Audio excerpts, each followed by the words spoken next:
नमस्कार मंडळी. तर आजचा व्हिडिओ काहीतरी खास आहे. तर आज सकाळी उठल्याबरोबर आम्ही 6 वाजताच गेलो आळव गोळा करायला. तर म्हटलं चला बघून येऊ आहेत का नाही. गेलं तर बघतो तर काय एवढी सारी आळव पडली होती ना, लईच म्हणजे पूर्णच पिकून गेलं होतं. मग काय गोळा करायच्या अगोदर पहिले ना खाऊन घेतली. म्हटलं पहिलं खाऊन घेऊ आणि निवांतपैकी मग गोळा करू. आता हे बघा, हे आळवचं एवढं मोठं झाड आहे आणि त्याला मस्त आळव लागली होती. आता खाली एवढी पडलेत ना, पण आपलं काय मन भरत नाही म्हणतात ना. मग त्याच्यासाठी पहिली आम्ही झाडाची तोडली आणि मग नंतरनं ती खाली जी पडली होती ती गोळा करायला सुरुवात केली. आता ती आळव थोडी नव्हती ना, लईच होती. मग काय केली सुरुवात पटापटा गोळा करायला. जेवढी गोळा करत होते तेवढे ते काही संपतच नव्हते.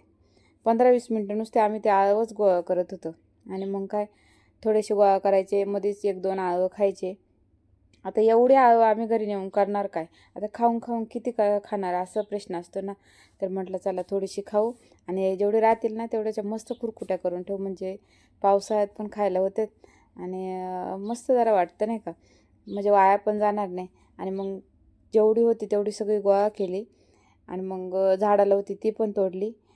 मग त्याच्यानंतर इथं बाजूलाच आंब्याचं झाड होतं. आता तिथं पण पाड पडले होते, मग ते पाड गोळा केले आणि मग बसलं मांडी घालून डायरेक्ट. मग काय मनसोक्त खायची तेवढी खाल्ली आणि मग आम्ही निघालो घरी. तर कसा वाटला आमचा आजचा व्हिडिओ ते मला नक्की सांगा आणि व्हिडिओला लाईक करायला अजिबात विसरू नका. आणि तुम्ही यावर्षी आळव खाल्ली का ते पण मला कमेंटमध्ये नक्की कळवा. Bye bye.